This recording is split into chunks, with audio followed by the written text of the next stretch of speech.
नमस्कार विद्यार्थी मित्रांनो, तुम्हा सगळ्यांचं आपल्या सारे शिकूया या यूट्यूब चॅनेलवर मी अश्विनी चव्हाण कोकणे सहर्ष स्वागत करते। विद्यार्थी मित्रांनो, तुमच्या सर्वांच्या मागणी खातर आपण या ठिकाणी सेतू अभ्यासक्रम सुरू करत आहोत। आज आपण पाहणार आहोत इयत्ता 10वी गणित भाग 1 व भाग 2। चला तर मग आज आपण संपूर्ण पहिले 10 दिवस जे आहेत त्यावरती आधारित जे काही प्रश्न आहेत ते अगदी व्यवस्थित स्पष्टीकरणासह घेणार आहोत। चला मग सुरू करूया। पहा, बाकीची जी माहिती आहे ही सगळी या पीडीएफ मध्ये दिलेली आहे, ती तुम्ही नक्की पहा, वाचा। जर तुम्हाला त्या पीडीएफ हव्या असतील तर खाली डिस्क्रिप्शन बॉक्स मध्ये किंवा तुम्ही आपल्या व्हॉट्सअप नंबरवर ते सुद्धा मेसेज करून पीडीएफ मागू शकता। पहा, पहिला दिवस आहे, दिवस पहिला। तर पहा, या ठिकाणी पहिला गणित भाग 1 मधील पहिलं घटक आहे संच, उपघटक आहे संच, संबोध व लिहिण्याची पद्धती व त्यातील घटक लिहिण्याची पद्धती। तर या घटकामध्ये आपल्याला काय काय येणं गरजेचं आहे, तर ते आहे संच ओळखता यायला हवा, त्यानंतर संच यादी पद्धतीने लिहिता यायला हवा, संचातील घटकांची संख्या लिहिता यायला हवी। हे महत्त्वाचे 3 घटक आहेत, म्हणजे हे 3ही गोष्टी तुम्हाला यायला हव्यात। तर पहा, जरा आठवूया, खालील संख्यांचे नैसर्गिक संख्या, पूर्ण संख्या, पूर्णांक संख्या यामध्ये वर्गीकरण करा। म्हणजे आपल्याला काय करायचे, वेगवेगळे करायचे। हे जे आपल्याला जे संख्या दिलेल्या आहेत त्या वेगवेगळ्या करायच्यात। तर नैसर्गिक संख्या म्हणजे काय, तर आपल्याला माहिती आहे 1 पासून पुढच्या ज्या सगळ्या संख्या आहेत त्यांना आपण नैसर्गिक संख्या म्हणतो। म्हणजे ज्याच्यामध्ये कुठल्या आहेत पहा, तर त्यामध्ये आहे 12, कारण ही धन संख्या आहे आणि 1 पासून पुढची आहे। त्यानंतर पहा 32 आहे, त्यानंतर आहे 9।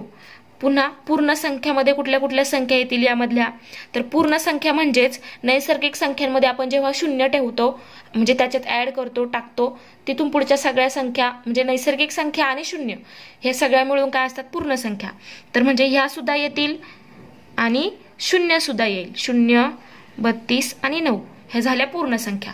आणि पूर्णांक संख्या म्हणजेच धन, ऋण आणि 0 हे तिघही ज्याच्यात असतात त्या पूर्णांक संख्या।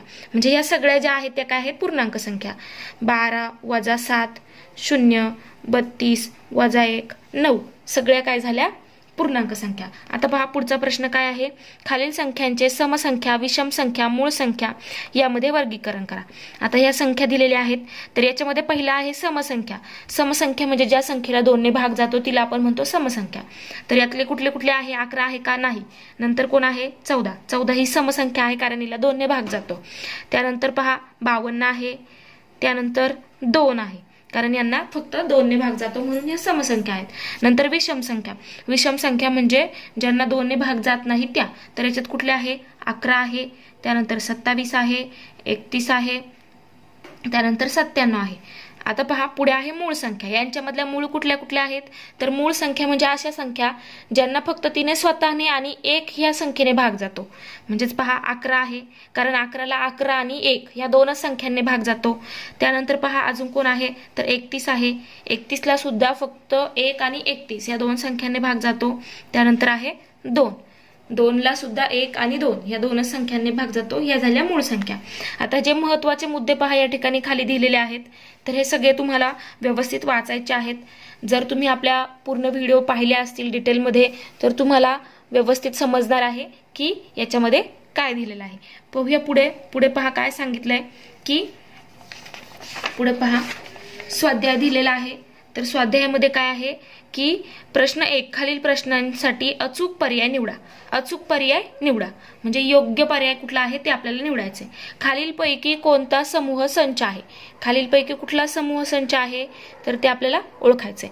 पहिला आहे आठवड्यातील वार, त्यानंतर आहे गावातील आनंदी व्यक्ती, पुढचा आहे पुस्तकातील सोपी उदाहरणे, त्यानंतर आहे शाळेतील हुशार विद्यार्थी। आता इथे लक्षात घ्या, पहिल्यात आहे आठवड्यातील वार, तर ते आपल्याला माहिती आहेत आणि ते फिक्स आहेत। त्यानंतर गावातील आनंदी व्यक्ती, तर हे आनंदी व्यक्ती हे प्रत्येकाच्या याच्यानुसार याचं जे संच आहे तो बदलणार आहे। हुशार विद्यार्थी हे सुद्धा बदलणार आहे। त्यानंतर पुस्तकातील सोपी उदाहरणे प्रत्येकासाठी वेगवेगळी असू शकतात, कोणाला कुठलं सोपं वाटेल तर कोणाला कुठलं। म्हणून या ठिकाणी पर्याय ए हे हा काय आहे, तर समूह संच आहे। हा समूह संच आहे कारण कारण त्यातील वार कसे आहेत, फिक्स आहेत आणि ते कोणासाठीही बदलणार नाहीत. त्यानंतर पहा, जर पी बरोबर कॉलेज या शब्दातील अक्षरांचा संच आहे तर पी हा संच यादी पद्धतीने खालीलपैकी कोणता. तर यादी पद्धतीमध्ये आपण काय करतो, यामध्ये जे काही लेटर्स आहेत म्हणजे जे काही अक्षरं आहेत तर ती अक्षरं एकदाच लिहितो. तर पहा कुठला आहे, पहिला आहे सी, त्यानंतर दुसरा आहे ओ, त्यानंतर आहे यल. आता यल हे डबल आहे तर ते फक्त एकदा लिहायचंय. त्यानंतर आहे ई, त्यानंतर जी आणि पुन्हा ई आलाय. तर ही ज्या संचामध्ये आहेत यांचा क्रम वेगवेगळा असेल तरी चालेल, उलटे पालटे लिहिले तरी चालतील, पण ही सगळे एकदा तरी त्या संचात दिसले पाहिजेत. तर तो कुठे आहे, तर तो आहे पर्याय क्रमांक COLEG, सी मध्ये आहे, म्हणजे हा आहे आपला अचूक पर्याय. त्यानंतर पहा पुढे आहे, जर यम बरोबर संच दिलेला आहे तर त्यातील घटकांची संख्या किती आहे असं विचारलेलं आहे. नंबर ऑफ एलिमेंट्स इन यम, म्हणजे यम मधील घटकांची संख्या किती आहे. तर ती आपण कशी मोजतो, त्याच्यात किती घटक आहेत ते मोजतो आणि त्यानुसार लिहितो. तर 1 2 3 4 5 6, म्हणजेच याच्यात किती घटक आहेत, एकूण 6. म्हणजेच पर्याय क्रमांक बी हे या प्रश्नाचं काय आहे, अचूक उत्तर आहे. पाहूया पुढचा प्रश्न, प्रश्न क्रमांक 2. खालील सारणी पूर्ण करा. आता ही सारणी जी दिली आहे आपल्याला ती पूर्ण करायची. संच दिलेत ह्या बाजूला आणि ह्या बाजूला ते काय करायचे, आपल्याला यादी पद्धतीने लिहायचे आहेत. तर ए हा 1 ते 20 मधील मूळ संख्यांचा संच आहे. तर 1 ते 20 मधील मूळ संख्या आणि कशाने लिहायच्यात, यादी पद्धतीने. तर पहा ए बरोबर काय येईल, 1 ते 20 मधल्या मूळ संख्या, पहिली मूळ संख्या आहे 2, त्यानंतर आहे 3, त्यानंतर आहे 5, नंतर आहे 7, नंतर आहे 11, 13, 17 आणि 19. ह्या संख्या अशा संख्या आहेत ज्यांना फक्त स्वतःने भाग जातो आणि 1 ह्या संख्येने भाग जातो. त्यानंतर पहा बी हा क्रिकेट या शब्दातील अक्षरांचा संच. तर पहा बी बरोबर काय येईल, तर सी, त्यानंतर आर, आय, सी झालेला आहे, एकदा लिहिलाय, डबल लिहायची गरज नाही कारण यादी पद्धतीत आपण एकदाच लिहितो. त्यानंतर के, नंतर ई आणि शेवटी टी. तर यातील अक्षर तुमच्याकडून उलटे पालटे झाले तरी चालतील कारण की तो संच सारखाच राहतो, क्रम वेगळा असला तरी चालेल, पण ते एकदा तरी लिहिले गेले पाहिजेत. त्यानंतर सी मध्ये काय सांगितलंय, सी हा इंग्रजी वर्णमालेतील स्वरांचा संच. स्वर माहिती आहेत आपल्याला, तर ते कुठले आहेत, तर ते आहे ए, ई, आय, ओ, यू. हे काय आहेत, इंग्रजी वर्णमालेतील स्वर आहेत आणि हा त्यांचा झाला संच. त्यानंतर पुढे पहा, डी हा 50 पेक्षा लहान 4च्या पटीतील संख्यांचा संच. तर आपल्याला काय माहितीये, यादी पद्धतीने आपण ज्यावेळेस संच लिहितो तर त्यावेळीतील प्रत्येक घटक तिथे लिहिला गेला पाहिजे. तर इथे पहा मध्ये डॉट वगैरे द्यायचे नाहीये, तर पूर्ण जेवढ्या काही संख्या येतील तेवढ्या सगळ्या लिहायच्या आहेत. तर डी मध्ये काय येईल, तर 50 पेक्षा लहान 4च्या पटीतील संख्यांचा संच. तर त्या कुठल्या कुठल्या आहेत, तर त्या आहेत 4, 8, म्हणजे 4च्या पटीतील, म्हणजे 4चा पाडा 4, 8, 12, 16, त्यानंतर 20, 24, 28, 32, त्यानंतर 36, पुन्हा 40, त्यानंतर 44 आणि 48, 50 पेक्षा लहान. त्यानंतरची येईन 52, पण ती आपल्याला 50 पेक्षा लहान पर्यंतच लिहायच्यात आणि 50 पेक्षा लहान असणारी शेवटची संख्या आहे 48, जी 4च्या पटीत आहे. म्हणजे या ठिकाणी आपला संच पूर्ण झाला. त्यानंतर पहा पुढचा प्रश्न आहे, ई हा 1 ते 50 मधील पूर्ण वर्ग संख्यांचा संच. पूर्ण वर्ग असणाऱ्या संख्या कुठल्या आहेत, म्हणजे ज्यांचं वर्गमूळ निघतं अशा संख्या. तर ई बरोबर काय येईल, तर 1, त्यानंतर 1 हा 1चा वर्ग आहे, त्यानंतर आहे 2चा वर्ग आहे 4, त्यानंतर 3चा वर्ग आहे 9, नंतर 16, 25, 36 आणि पहा 50च्या आतल्या पाहिजेत आणि 7चा वर्ग किती आहे, 7 7 49. म्हणजे ह्या झाल्या ई या संचातील संख्या. आता पाहूया पुढचा दिवस दुसऱ्या दिवसामध्ये आपल्याला काय शिकायचं आहे. पहा दुसरा दिवस, त्याच्यामध्ये उपघटक आहे उपसंच आणि क्षमता विधाने काय आहेत, दिलेल्या संचाचे उपसंच लिहिता यायला हवेत. त्यानंतर संचातील कोणते संच कोणत्या संचाचे उपसंच आहेत हे सांगता यायला हवं. त्यासाठी हे महत्त्वाचे मुद्दे आहेत. तर पहा इथे ए हा संच दिलेला आहे आणि हा बी आहे यातला. तर ए मध्ये हे सगळे येतात, ए आणि बी, कारण बी ही एच्या आतमध्ये आहे, म्हणजे बी हा काय आहे, एचा उपसंच आहे. तर त्यानंतर हे लिहिलं कसं जातं, तर बी हा एचा उपसंच आहे या चिन्हाने दाखवलं जातं. तर याच्यात गुणधर्म पहा काय असतात, तर प्रत्येक संच स्वतःचा काय असतो, उपसंच असतो. त्याचबरोबर रिक्त संच हा सुद्धा काय असतो, त्याचा उपसंच असतो. जर ए आणि बी दोन सारखे संच असतील तर ए हा बी चा उपसंच असतो आणि बी हा ए चा उपसंच असतो. हे त्याच्या उलट इकडे आहे. जर ते एकमेकांचे उपसंच असतील तर ते दोघं कसे असतात, सारखे असतात. आता पाहूया स्वाध्याय. स्वाध्यायामध्ये काय सांगितलंय की पहा, स्वाध्यायामध्ये काय सांगितलंय, खालील प्रश्नांसाठी अचूक पर्याय निवडा. अचूक पर्याय म्हणजे योग्य पर्याय कुठला असणार आहे ते निवडायचे. जर ए दिलाय 1 ते 6 अंक आहेत, बी मध्ये 4, 6, 8 हे घटक आहेत, सी मध्ये आहे 1 आणि 4, डी मध्ये आहे 2, 4, 6, तर पुढीलपैकी कोणते विधान असत्य आहे, म्हणजे कुठलं विधान चुकीचं आहे ते आपल्याला ओळखायचे. म्हणजे 4 पर्यायांमधलं कुठला पर्याय चुकीचा आहे ते ओळखायचे. तर ए हा ए चा उपसंच असतो, हे आपल्याला माहिती आहे की प्रत्येक संच हा स्वतःचा उपसंच असतो. त्यानंतर बी हा ए चा उपसंच आहे का पहा, म्हणजेच काय पाहायचंय, तर बीतला प्रत्येक घटक ए मध्ये आहे का पाहायचंय. तर 4 आहे, 6 आहे, पण 8 नाही, म्हणजे बी हा ए चा उपसंच नाहीये. इथे बी हा ए चा उपसंच नाहीये, ते चुकीचं आहे. म्हणजे आणि आपल्याला चुकीचा पर्याय ओळखायचा आहे, तर तो आहे पर्याय बी. आणि हे बाकीचे दोन काय आहेत पहा, डी हा ए चा उपसंच आहे कारण डी मधला 2 इथे आहे, 4 इथे आहे, 6 इथे आहे. त्यानंतर सी हा ए चा उपसंच आहे कारण 1 इकडे आहे, 4 आहे, म्हणजे सी हा ए चा उपसंच आहे. म्हणजे असत्य पर्याय आहे पर्याय क्रमांक बी. त्यानंतर पहा पुढचा प्रश्न, जर पी बरोबर ए ई आय ओ यू स्वर दिलेले आहेत तर खालीलपैकी कोणता संच पी चा उपसंच आहे. तर पहा इथे काय दिलंय, ए बी सी, पण याच्यात बी सी नाहीच आहे, पी मध्ये बी सी नाहीये. त्यानंतर ई एफ जी, ई आहे पण एफ जी आहे का, नाहीये. त्यानंतर सी आहे रिक्त संच, तर रिक्त संच आपल्याला माहिती आहे, रिक्त संच हा म्हणजेच काय असतो, तर असा असतो. तर हा प्रत्येक आपल्याला माहिती आहे प्रत्येक संचाचा रिक्त संच हा काय असतो, उपसंच असतो. त्यानंतर म्हणजे हा आहे. त्यानंतर याच्यात पहा ओ पी यू, तर पी इथे आहे का, नाहीये, म्हणजेच हे आपलं अचूक पर्याय आहे. काय, गुणधर्मानुसार रिक्त संच हा प्रत्येक संचाचा उपसंच असतो, म्हणजेच पर्याय क्रमांक सी हे या प्रश्नाचं अचूक उत्तर आहे. पाहूया पुढचं. पहा पुढच्या पेजवर काय दिलेलं आहे, तर पुढच्या पेजवर आहे पहा प्रश्न क्रमांक 2, खालील उपप्रश्न सोडवा. जर ए बरोबर 2, 3, 5, 7, 11 या संचाचे कोणतेही 4 उपसंच लिहा. आता यापैकी तुम्ही कुठलेही लिहू शकता. तर आपल्याला काय माहितीये पहा, याचे उपसंच या ठिकाणी लिहिते मी की पहिला संच असेल रिक्त संच म्हणजे रिकामा संच, म्हणजे यालाच तुम्ही असं लिहू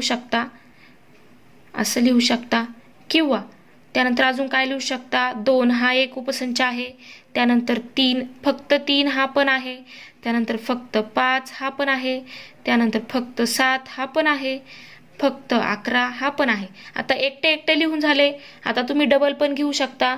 डबल कसे लिहिणार, तर पहा डबल लिहिताना कसे घ्यायचे, तर 2 आणि 3 एकदा घ्यायचा, त्यानंतर 2 आणि 5 घ्यायचा, त्यानंतर 2 आणि 7 घ्यायचा, 2 आणि 11 घ्यायचा, त्यानंतर 3 आणि 5 घ्यायचा, 3 आणि 7 घ्यायचा, 3 आणि 11 घ्यायचा. अशा प्रकारे तुम्ही कितीही संच किती होतील पहा, किती संच लिहू शकताल तुम्ही. तर या ठिकाणी पहा एकूण किती संच लिहू शकता, तर इथे पहा किती आहेत घटक, 1 2 3 4 5, म्हणजे 2चा 5वा घात, तर ते किती येईल, तितके घटक तितके उपसंच तुम्ही या ठिकाणी लिहू शकता. पहा आपण 11 पर्यंत लिहिलेत. त्यानंतर अजून पहा पुढचे लिहूया आपण. पुढचा आहे 2 आणि 3, त्यानंतर 2 आणि 5, त्यानंतर पुढे अजून कुठला येईल, तर 2 आणि 7, पुढे येईल 2 आणि 11. आता पहा 3 बरोबरचे लिहूया, 3 आणि 5, त्यानंतर 3 आणि 7, पुढे 3 आणि 11, त्यानंतर 5 आणि 7, त्यानंतर 5 आणि 11, त्यानंतर 7 आणि 11, त्यानंतर आता 3 3 लिहा. आता 3 3 एकत्र घेऊ शकतो, तर 2 3 5, त्यानंतर 2 3 7, 2 3 11 अशा प्रकारे तुम्ही लिहू शकता. ठीक आहे. आणि शेवटी ए सुद्धा हा येईल, ए सुद्धा लिहू शकता, म्हणजे पूर्ण संच हा सुद्धा स्वतःचा उपसंच असतो. अशा प्रकारे यातले कुठलेही चार, कोणतेही चार तुम्ही लिहू शकता. आता प्रश्न क्रमांक 2 पहा काय आहे त्यातील, खालील आकृतीवरून कोणता संच कोणत्या संचाचा उपसंच आहे ते लिहा. तर आता इथे पहा आकृतीवरून काय लक्षात येते आपल्या, की डी हा सीच्या आतमध्ये आहे, म्हणजे डी हा सीचा काय आहे, उपसंच आहे. तर डी हा सीचा उपसंच आहे. अशा प्रकारे त्यानंतर पहा पुढचा प्रश्न आहे प्रश्न क्रमांक 3. काय सांगितलंय, की आकृतीवरून खालीलपैकी कोणता संच कोणत्या संचाचा उपसंच आहे ते लिहा. एक्स काय आहे, रेषेवरील सर्व बिंदूंचा संच, म्हणजे रेषा एल बरोबर काय आहे, तर एक्स हा संच आहे. एक्स याच्यावरचे जेवढे सगळे बिंदू असतील ते म्हणजे काय आहे, एक्स आहे. त्यानंतर ए बी वरील सर्व बिंदूंचा संच म्हणजे वाय, तर हा इथून इथपर्यंत असणार आहे वाय. त्यानंतर बी सी वरील सर्व बिंदूंचा संच म्हणजे झेड, तर हा एवढा असणार आहे झेड. त्यानंतर पहा टी हा किरण बी ए वरील सर्व बिंदूंचा संच. आता पहा किरण बी ए सांगितलंय, म्हणजे बी पासून सुरू होणार आणि इकडे जाणार. पहा इथे काढूया आपण आकृती, इथे पहा इथून इकडे जाणारा म्हणजेच बी ए, बी ए किरण बी ए, म्हणजे इथून इकडचे सगळे पॉइंट, बी पासून इकडचे सगळे बिंदू म्हणजेच टी झाला. आता पहा आपल्याला काय सांगितलंय, कुठला संच कुठल्या संचाचा उपसंच आहे ते लिहा. तर आता इथे पहा काय होणार आहे, एक्स म्हणजे सगळं आहे, तर एक्स हा एक वाय झेड आणि टी हे सगळे काय असणार आहेत, तर एक्सचे उपसंच असणार आहेत. वाय हा एक्सचा उपसंच आहे, त्यानंतर वाय हा एक्सचा उपसंच आहे, त्यानंतर झेड हा सुद्धा एक्सचा उपसंच आहे कारण ते एक्स मध्ये आतमध्ये आहेत. त्यानंतर अजून टी हा सुद्धा काय आहे, एक्सचा उपसंच आहे. अजून काय लिहू शकतो आपण, वाय हा टीचा उपसंच आहे. अशा प्रकारे आपण सगळे उपसंच लिहिले. आता पाहूया पुढचा दिवस. पुढच्या दिवसामध्ये काय सांगितलेलं आहे पहा. दिवस 3, भूमितीतील मूलभूत संबोध. उपघटक आहे बिंदू, रेषा व प्रतल. तर याच्यामध्ये आपल्याला काय काय यायला हवं, की बिंदू म्हणजे काय, रेषा व प्रतल यांचं पूर्णपणे आपल्याला माहिती झाली आहे की नाही, म्हणजे आपल्याला व्यवस्थित समजलंय की नाही ते इथे आपल्याला पाहायचे. तर पहा यामध्ये आठवा की समांतर रेषांच्या व्याख्येमध्ये एक प्रतलीय हा शब्द का वापरला असेल, कारण जर त्या रेषा समांतर हव्या असतील तर त्यांच्यासाठी एक प्रतल आवश्यक आहे. जर त्या वेगवेगळ्या प्रतलात असतील तर त्या आपण समांतर दाखवू शकतो का, नाही. त्यानंतर पहा प्रकाश किरण एका सरळ रेषेत जातात ते तुम्ही कसे पडताळले आहेत, तर याचा प्रयोग तुम्ही याच्या आधीच्या वर्गात केलाय का, तर तो आठवा. त्यानंतर पहा महत्वाचे मुद्दे. तर हे सगळं तुम्हाला माहिती आहे, बिंदू रेषा यांच्या व्याख्या करता येत नाही, ते भूमितीतील मूलभूत संबोध आहेत. तर बिंदू म्हणजेच काय, एक लहानसा टिपका ज्याला लांबी रुंदी नसते किंवा उंची नसते, आणि बिंदू हे नेहमी कॅपिटल लेटर्सने दाखवतात. दिलेल्या सर्व बिंदूतून जाणारी एक आणि एकच रेषा असेल, समजा अनेक बिंदू आहेत आणि त्यातून एकच रेषा जात असेल तर त्या बिंदूंना काय म्हटलं जातं, एक रेषीय बिंदू म्हटलं जातं, नाहीतर त्यांना काय म्हणतात, नैक रेषीय. म्हणजे जर एखादा बिंदू त्या रेषेवर नसेल तर त्याला नैक रेषीय बिंदू म्हटलं जातं. आता ही रेषा कशी वाचली जाते, तर रेषा क्यू असं वाचलं जातं. त्यानंतर अशा प्रकारचं जर त्या एकाच रेषेवर 2-3 बिंदू असतील तर ती रेषा कशी वाचतात, तर ती रेषा अशी वाचतात, रेषा पी क्यू, रेषा पी आर, किंवा रेषा आर क्यू, किंवा रेषा क्यू पी, किंवा क्यू आर, अशा प्रकारे वाचली जाते. त्यानंतर पहा काय दिलंय, प्रतल. प्रतल म्हणजेच काय, तर सपाट पृष्ठभाग जो सर्व बाजूंना कसा असतो, अमर्याद असतो, म्हणजे आपण तो सगळीकडे वाढवू शकतो, सपाट पृष्ठभाग. ठीक आहे. आता पाहूया पुढचं. पुढे पहा काय सांगितलंय, स्वाध्याय. आता स्वाध्यायामध्ये काय आहे, तर खालील प्रश्न कृती करून सोडवा. तर आपल्याला पहा चेक करायचंय, कोणत्याही दिलेल्या एका बिंदूतून किती रेषा जाऊ शकतात. समजा हा एक बिंदू आहे, तर याच्यातून आपण किती रेषा काढू शकतो, तर कितीही रेषा काढू शकतो. बरोबर. पहा अशा प्रकारे आपण कितीही रेषा काढू शकतो, अजूनही काढू शकतो. म्हणजे याचं उत्तर काय असणार आहे, असंख्य, म्हणजेच अनंत रेषा काढू शकतो, अनंत रेषा काढू शकतो. दिलेल्या कोणत्याही 2 बिंदूतून किती रेषा जाऊ शकतात. समजा 2 बिंदू आहेत आणि ह्या 2 बिंदूतून किती रेषा काढू शकतो आपण, एकाच वेळेस त्या 2 बिंदूतून फक्त एकच रेषा जाऊ शकते. म्हणजे इथे काय लिहिणार आपण, एक आणि एकच. म्हणजे फक्त एकच, एक आणि एकच म्हणजे फक्त एकच. त्यानंतर पहा, एक रेषा आणि रेषेबाहेरील बिंदू यांना सामावणारे किती प्रतल असू शकतील? पहा, एक रेषा, पहा या ठिकाणी काढते मी तिसऱ्या प्रश्नासाठी. एक रेषा, ही आहे रेषा. त्यानंतर काय दिले? रेषेबाहेरील बिंदू. रेषेबाहेरील बिंदू यांना सामावणारे किती प्रतल असू शकतील? तर एक प्रतल असू शकेल. एक आणि एकच, एक आणि एकच. दोघंही एकत्र यायला हवेत असं प्रतल किती असेल? एकच असेल. त्यानंतर कोणतेही तीन बिंदू एक प्रतलीय असू शकतील का? कोणतेही तीन बिंदू हो असू शकतात. कुठलेही तीन घ्या तर ते एका प्रतलावर असू शकतात. होय. त्यानंतर जर दोन रेषा एकमेकींना छेदत असतील, जर दोन रेषा एकमेकींना छेदत असतील, पहा या रेषांनी एकमेकांना छेदले या बिंदूमध्ये, तर त्या रेषा एक प्रतलीय असू शकतात का? असू शकतात. होय, एकाच प्रतलात असू शकतात. त्यानंतर एक प्रतल व एक रेषा यांचा छेदसंच काय असेल? पहा, एक प्रतल, पहा हे आहे एक प्रतल आणि काय? एक रेषा, एक रेषा यांचा छेदसंच काय असेल? तर ती रेषा असेल. असेल का? पहा काय असेल?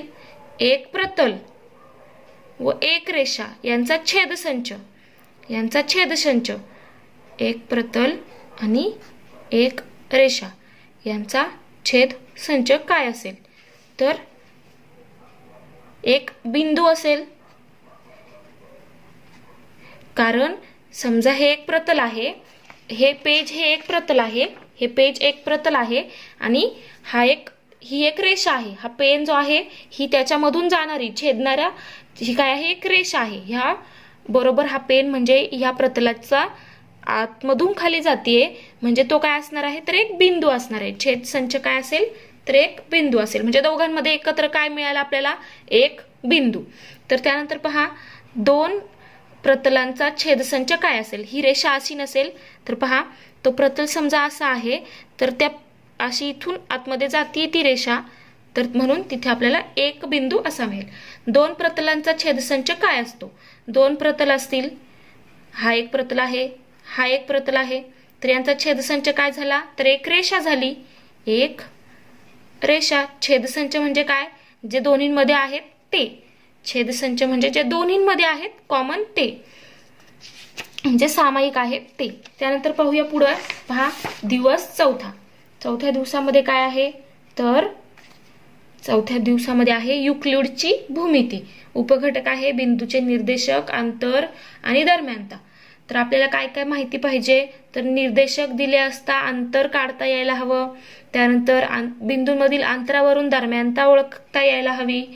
जरा विचार करूया. एका रस्त्यावर सरळ रेषेत पुणे, अहमदनगर आणि शिरूर ही शहरे आहेत. पुणे व अहमदनगर मधील अंतर 120 किमी आहे.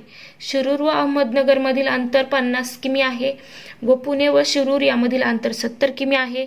तर कोणते शहर त्या दोन शहरांच्या दरम्यान असेल? तर पहा, बाकीच्या दोन अंतरांची बेरीज बरोबर तिसरं येईल. तर ते पहा, इथे पहा, ह्या दोघांचं अंतर बरोबर ह्या दोघांची जर आपण बेरीज घेतली 50 आणि 70 तर ती येते 120. म्हणजे 120 हे कसे असणार आहे? मोठं आहे. म्हणजे ते कसं असणार आहे? तर बाहेरून असणार आहे. म्हणजे कुठलं आहे 120? तर ते आहे पुणे आणि अहमदनगर. म्हणजे एकतर इथे असेल पुणे आणि इकडे असणार आहे अहमदनगर. मग राहिलं कोण? तर मध्ये असणार आहे शिरूर. पुणे ते शिरूर किती आहे? तर ते आहे 50. पुणे ते शिरूर ते आहे 70 आणि शिरूर ते अहमदनगर किती आहे? 50. म्हणजेच पुणे आणि अहमदनगर मधलं अंतर झालं 120. म्हणजेच मध्ये कोण आहे? तर शिरूर आहे. म्हणजे आपल्याला पाहायचं कसं आहे? दरम्यान कोण असणार आहे? कसं ठरवायचं? जे दोन लहान आहेत त्यांची बेरीज घ्यायची. बरोबर जर तिसरं येत असेल तर त्यानुसार आपल्याला मध्ये कोण आहे ते ओळखता येईल. पहा, त्यानंतर महत्वाचे मुद्दे आहेत. बिंदू, अंतर, निर्देशक, त्यानंतर डिस्टन्स कसं काढायचं, म्हणजेच अंतर कसं काढायचं हे व्यवस्थित तुम्हाला या ठिकाणी दिलेलं आहे. अंतर हे नेहमी कसं असतं? ऋण तर वास्तव संख्या असतं, म्हणजे कधीच ऋण नसतं. तर ते कसं असतं? नेहमी पॉझिटिव्ह असतं, म्हणजे धन असतं. पहा पुढे काय सांगितलंय? दरम्यानता.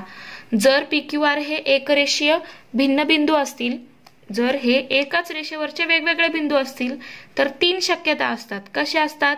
एकतर Q मध्ये असेल किंवा R मध्ये असेल किंवा P मध्ये असेल. जर तिघेही एकाच रेषेवर असतील तर आपण काय म्हणू शकतो? एकतर Q मध्ये असेल किंवा R मध्ये असेल किंवा P मध्ये असेल, म्हणजे दरम्यान असेल. त्यानंतर पहा, जर PQ अधिक QR यांचं अंतर आपण घेतलं, यांची बेरीज घेतली तर ते आपल्याला काय मिळतं? PR मिळतं. मग याच्यावरून काय ओळखायचं? तर Q हा कसा आहे? त्या दोघांच्या मध्ये आहे. त्यानंतर पहा, रेषाखंडाचा मध्यबिंदू म्हणजे मिड पॉइंट.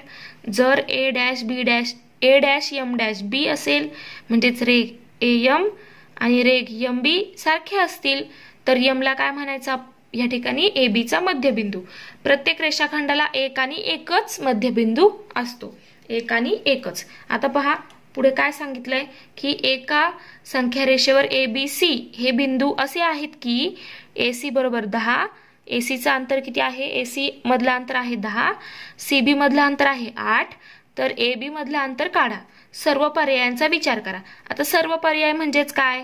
तर हे एका संख्या रेषेवर असणारे हे 3 बिंदू आहेत. एक तर B मध्ये असेल किंवा C मध्ये असेल किंवा A मध्ये असेल. तर पहा, पहिल्यांदा आपण काय करूया? B मध्ये घेऊया. तर पहा, पहिला पर्याय 3 येतील. एक तर पहिला A मध्ये येईल, B मध्ये येईल किंवा C मध्ये येईल. तर पहिल्यांदा B मध्ये घेऊया, म्हणजे A dash B dash C. म्हणजे अशा प्रकारची आकृती असेल A B C.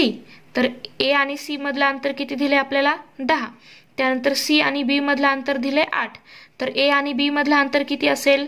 तर ते असेल 10 वजा 8 म्हणजेच 2. म्हणजेच AB मधले अंतर बरोबर किती मिळेल आपल्याला? 2. 10 वजा 8, तर आपल्याला AB हे अंतर मिळेल. त्यानंतर दुसरा पर्याय काय घेऊया? तर दुसऱ्या पर्यायामध्ये C मध्ये घेऊया, A dash C dash B. तर पहा, इथे असेल A, इथे असेल C आणि इथे असेल B. तर याच्यानुसार आपल्याला हे दिलंय, AC दिलंय 10. पहा, या ठिकाणी A दिला AC आणि B. AC दिलंय 10, त्यानंतर CB दिलंय 8. तर आपल्याला AB मधलं अंतर काढायचंय. A आणि B मधलं अंतर बरोबर काय येईल? 10 अधिक 8 म्हणजेच किती? 18. म्हणजे एक तर 2 येईल किंवा 18 येईल. आणि तिसरी शक्यता घेतल्यानंतर तिसरी शक्यता काय आहे?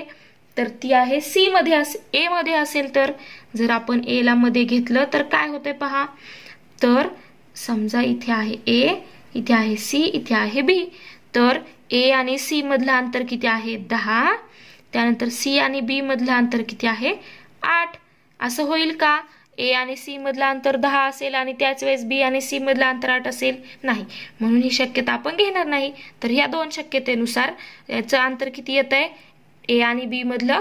तर ते एक तर 2 येईल किंवा एक तर 18 येईल.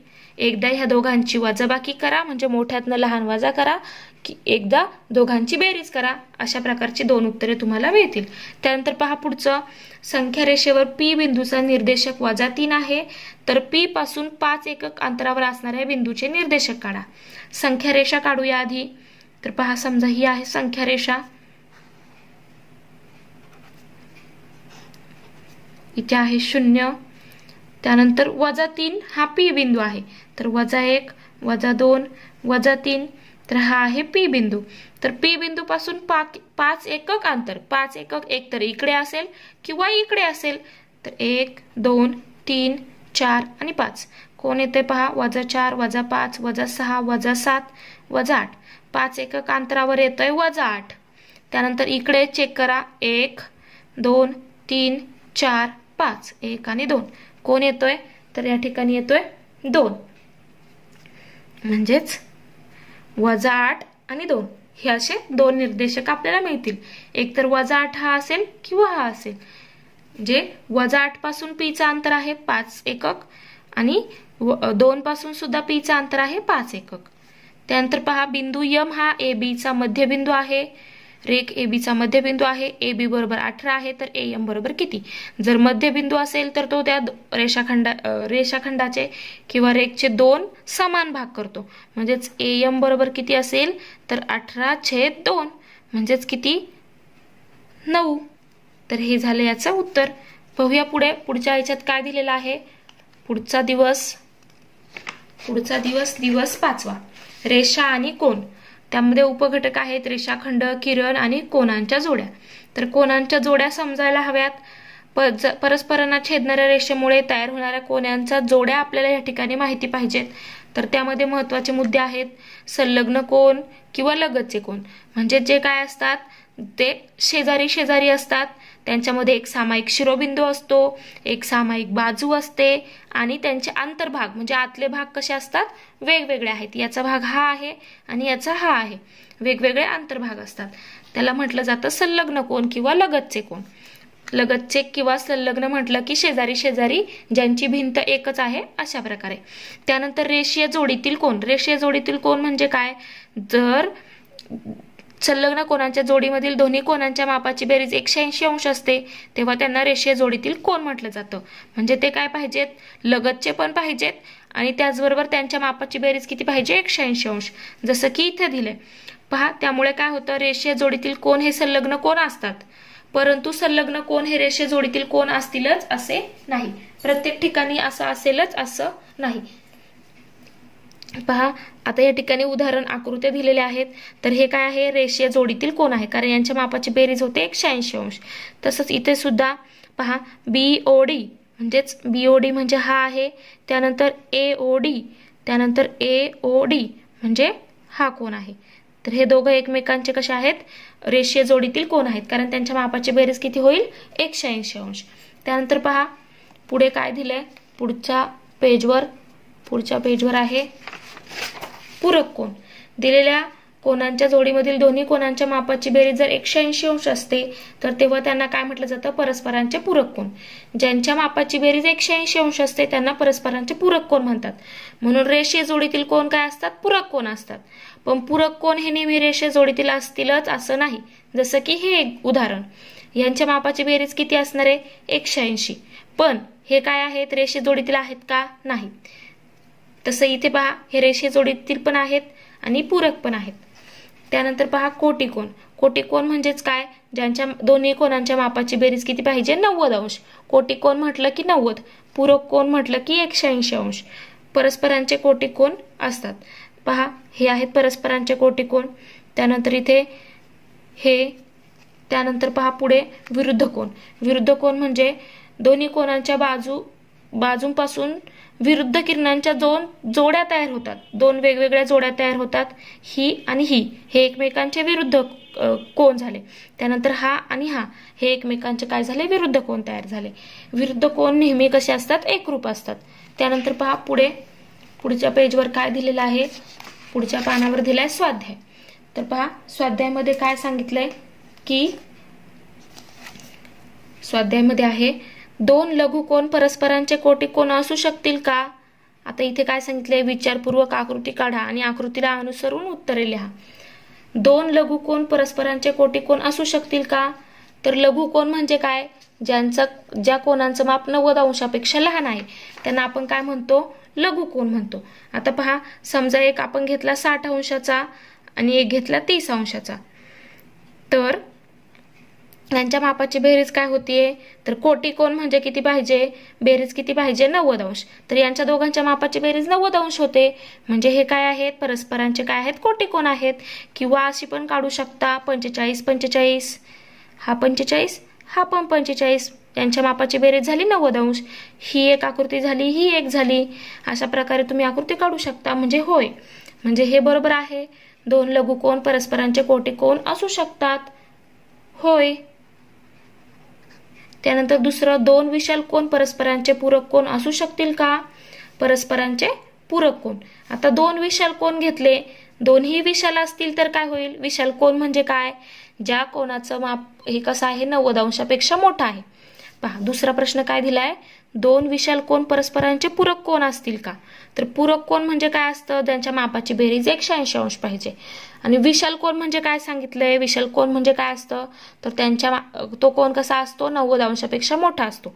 तर दोन कोन आपण जर 90 अंशापेक्षा मोठे घेतले म्हणजे जरी 91 जर घेतले तरी त्यांच्या मापाची बेरीज कशी होईल तर ती किती होईल 91 अधिक 91 म्हणजे किती होईल तर ती किती होईल 182, म्हणजे 180 पेक्षा जास्त होईल. म्हणून इथे एक कोन जर विशाल कोन असेल तर दुसरा आपल्याला लघु कोन घ्यावा लागतो, किंवा जर दुसरा विशाल कोन असेल तर पहिला आपल्याला लघु कोन घ्यावा लागतो, तरच ते पूरक कोन मिळतात. पहा, जसं की इथे आपण आकृती पाहूया. जर हा आहे विशाल कोन आणि हा आहे लघु कोन, एक विशाल घेतला तर एक लघु कोन घ्यावा लागतो, तरच त्यांच्या मापाची बेरीज 180 अंश येते. म्हणजेच या ठिकाणी जर दोन्ही विशाल कोन घेतले तर दोन्ही मोठे होतील, आणि दोन्ही मोठे झाले तर त्यांच्या मापाची बेरीज ही 180 अंशपेक्षा जास्त होईल. म्हणून हे असं होऊ शकत नाही.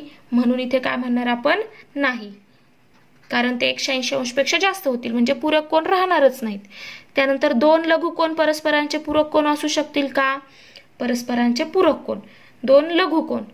तर पहा, दोन लघु कोन काढूया. पहा, इथे जशी ही आकृती आहे तर ह्या आकृतीनुसार होईल का? पहा, तर नाही. हे पण काय आहेत, दोन्ही लघु कोन आहेत. ही पण आकृती लघु कोनांची आहे, ही पण आकृती लघु कोनांची आहे, पण ते पूरक कोन होत आहेत का? नाही. तर ते काय होतात, तर ते कोटी कोन होतात. कारण की ते लघु कोन म्हणजे काय असतात, 90 अंशापेक्षा लहान असतात. म्हणजे जास्तीत जास्त आपण लघु कोन किती मापाचा घेऊ शकतो, तर तो आपण जास्तीत जास्त लघु कोन आपण 90 अंशाचा घेऊ शकतो, 89 अंशाचा घेऊ शकतो. 89, कारण 90 म्हणजे काय होईल, तर तो कोटी कोन तयार होईल. म्हणजेच पहा, तर यांची बेरीज किती होईल, तर ती 180 अंशापेक्षा कमी होईल. म्हणजेच इथे नाही. ह्या आकृत्यांवरून सुद्धा पाहू शकता, दोन लघु कोन घेतले तर यांच्या मापाची बेरीज 180 होईल का? नाही. त्यानंतर पहा, दोन संलग्न कोन परस्परांचे कोटी कोन कधी असतील? दोन संलग्न कोन. संलग्न म्हणजेच काय, लगतचे कोन. हे परस्परांचे कोटी कोन. कोटी कोन म्हणजेच काय, 90 अंशाचे कधी असतील? तर एकतर ते काय पाहिजेत, हे बा, हे अशा प्रकारे पाहिजे किंवा अशा प्रकारे पाहिजे. पहा, एकतर तो 30 किंवा 60 पाहिजे किंवा 45 पाहिजे. तर ते काय होत आहेत, एकमेकांचे कोटी कोन होत आहेत. म्हणजेच त्या दोन्ही कोनांच्या मापाची बेरीज 90 अंश ज्यावेळेस असेल त्यावेळेस ते कोटी कोन असतील. तर इथे काय म्हणणार आपण, त्यांची बेरीज किती पाहिजे, बेरीज 90 अंश पाहिजे. असे दोन संलग्न कोन पाहिजे ज्यांची बेरीज किती असेल, 90 अंश असेल, तेव्हा ते काय होतील, परस्परांचे कोटी कोन होतील. त्यानंतर पुढचा प्रश्न पहा, दोन विशाल कोन परस्परांचे रेषीय जोडीतील कोन असू शकतील का? दोन विशाल कोन. पहा, हा एक विशाल कोन आहे, त्यानंतर हा एक विशाल कोन आहे, म्हणजे हा आहे 90 अंशापेक्षा जास्त, हा सुद्धा कसा आहे, 90 पेक्षा जास्त. पण एकमेकांचे हे रेषीय जोडीतील कोन झाले का? नाही. रेषीय जोडीतील कोन म्हणजे काय, तर ते कसे पाहिजेत, तर ते आपल्याला कसे पाहिजेत, रेषीय जोडीतील कोन म्हणजेच त्यांच्या मापाची बेरीज किती असावी लागते, 180 अंश असावी लागते. तर ही 180 अंशपेक्षा जास्त होईल, कारण ते दोन्ही विशाल कोन आहेत. जर एक विशाल असेल तर एक लघु पाहिजे, तरच त्यांच्या मापाची बेरीज 180 होईल, तरच ते काय होतील, रेषीय जोडीतील होतील. पण इथे दोन्ही विशाल आहेत म्हणून ते होऊ शकत नाही, म्हणजेच नाही. त्यानंतर पाहूया पुढचा. पुढे पहा, पुढचा दिवस 6वा, युक्लिडची भूमिती. तर पहा, याच्यामध्ये काय महत्वाचं आहे, सशर्त विधाने, व्यत्यास आणि प्रमेयाची सिद्धता. तर यामध्ये आपल्याला काय काय यायला हवं, तर दिलेल्या विधानातून वापरता येण्याजोगे उपलब्ध माहिती, म्हणजे पक्ष कुठला आहे, सिद्ध काय करायचं आहे, याचं व्यवस्थित आपल्याला हे व्यवस्थित मांडता यायला हवं. त्यानंतर व्यवस्थित तर्कशुद्ध मांडणी करून आपल्याला सिद्धता लिहिता यायला हवी. त्यानंतर पहा, महत्वाचा मुद्दा. आता महत्वाचे मुद्दे पाहूया. तर पहिला आहे, जी विधानं जर तर रूपात लिहिता येतात त्यांना सशर्त विधानं असं म्हणतात. त्यानंतर पूर्वांग म्हणजेच पूर्वार्ध. सशर्त जे विधान असतं त्याच्यात जरने जे वाक्य सुरू होतं, म्हणजे जे विधान जरने सुरू होतं त्याला पूर्वार्ध किंवा पूर्वांग असे म्हणतात. तर उत्तरांग म्हणजे काय, जे तरने सुरू होतं त्याला उत्तरांग म्हणतात. उदाहरणार्थ, समभुज चौकोनाचे कर्ण परस्परांचे लंब दुभाजक असतात. आता हे एक वाक्य दिलेलं आहे, हे एक विधान आहे. तर याला आधी सशर्त विधान रूपात लिहून घ्या. तर ते कसं लिहिणार, जर दिलेला चौकोन समभुज चौकोन असेल तर त्याचे कर्ण परस्परांचे लंब दुभाजक असतात. लिहिलं. आता याच्यानुसार जर पासून पुढे इथपर्यंत हा जो भाग आहे याला म्हटलं जातं पूर्वांग. त्यानंतर तर पासून पुढचा जो भाग आहे याला म्हटलं जातं उत्तरार्ध किंवा उत्तरांग. म्हणजेच हा जर पासून जो पुढचा भाग असतो जर पासून पुढचा जो भाग असतो हा असतो पक्ष आणि हा असतो सिद्ध, हे असतं सिद्ध, म्हणजे हे आपल्याला साध्य करायचं आहे. साध्य याला म्हटलं जातं साध्य. तर पासून पुढच्या भागाला म्हटलं जातं साध्य. त्यानंतर पहा व्यत्यास. व्यत्यास म्हणजे काय, जे सशर्त विधान आहे त्यातील यांची काय करायची, आदलाबदल करायची. म्हणजे उत्तरांग आणि पूर्वांग यांची आदलाबदल करून जे विधान मिळतं त्याला व्यत्यास असं म्हणतात. जसं की याचा व्यत्यास काय येईल, तर हे सशर्त विधान आहे, याचा व्यत्यास येईल जर दिलेल्या चौकोनाचे कर्ण परस्परांचे लंब दुभाजक असतील तर तो चौकोन समभुज चौकोन असेल. म्हणजे पहिल्यांदा हे लिहिणार, जर मध्ये हे लिहिणार आणि तर मध्ये हे लिहिणार.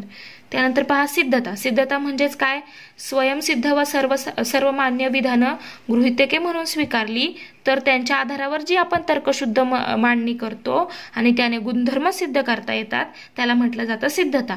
तर प्रमेय म्हणजे काय, ज्या गुणधर्मांना आपण सिद्ध करू शकतो, सिद्ध केलेली जी गुणधर्म आहेत त्यांना म्हटलं जातं प्रमेय म्हणजे थिअरम.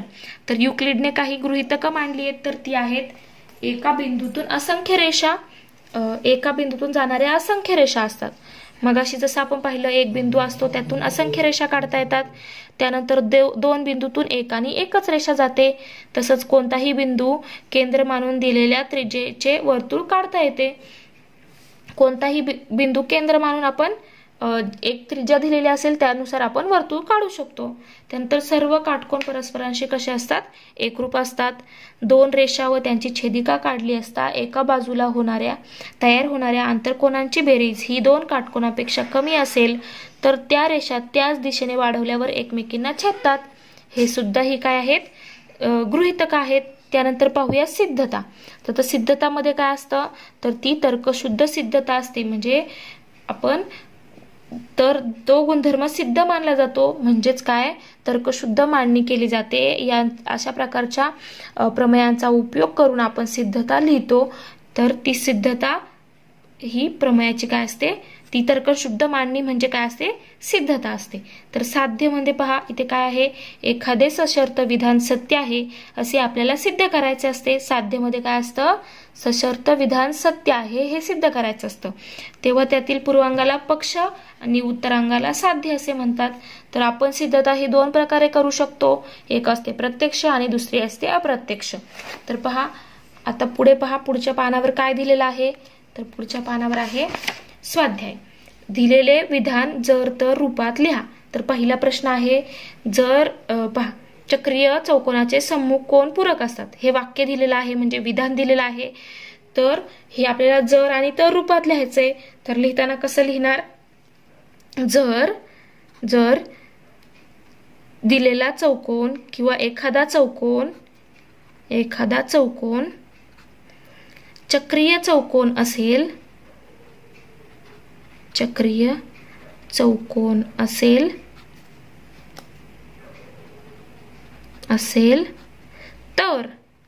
तर त्या चौकोनाचे त्याचे सम्मुख कोण पूरक असतात. अशा प्रकारे आपण याला जर तर रूपात लिहिलं. त्यानंतर पहा दुसरं, पुढील विधानांचे व्यत्यास लिहा. आता हे जे विधान आहे हे विधान आहे आयताचे कर्ण एकरूप असतात. तर याचं आपल्याला आधी सशर्त विधान लिहावं लागेल. तर ते आपण कसं लिहिणार, जर दिलेला चौकोन आयत असेल तर त्याचे कर्ण एकरूप असतात. आता हे झालं त्याचं सशर्त विधान.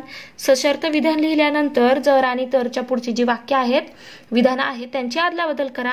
त्यानुसार आपल्याला त्याचं व्यत्यास मिळेल. व्यत्यासमध्ये काय येईल, जर चौकोनाचे कर्ण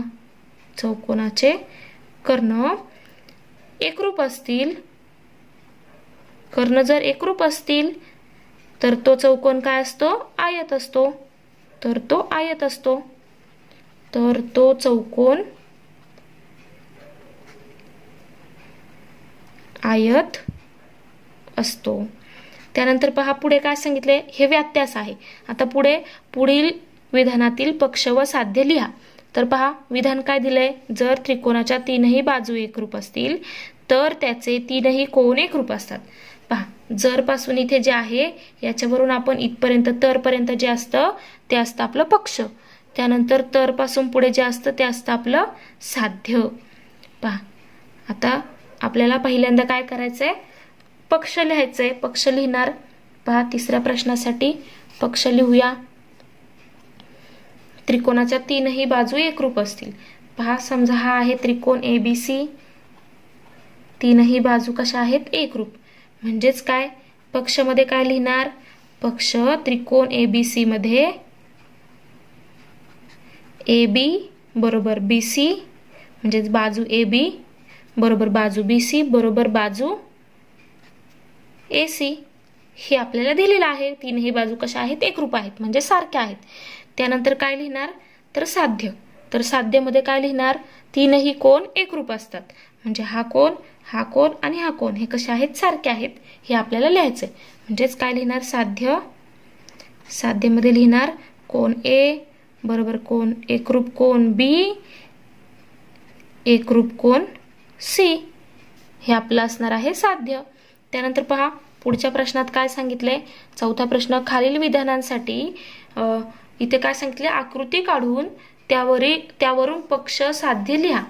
आता पहा जे विधान दिले त्याच्यासाठी आपल्याला आकृती काढायची आहे, त्यानंतर पक्ष आणि साध्य लिहायचे. तर पहा पहिला आहे दोन समभुज त्रिकोण समरूप असतात. पहा हा एक त्रिकोण आहे समभुज त्रिकोण आणि हा एक आहे. दोन समभुज त्रिकोण समरूप असतात.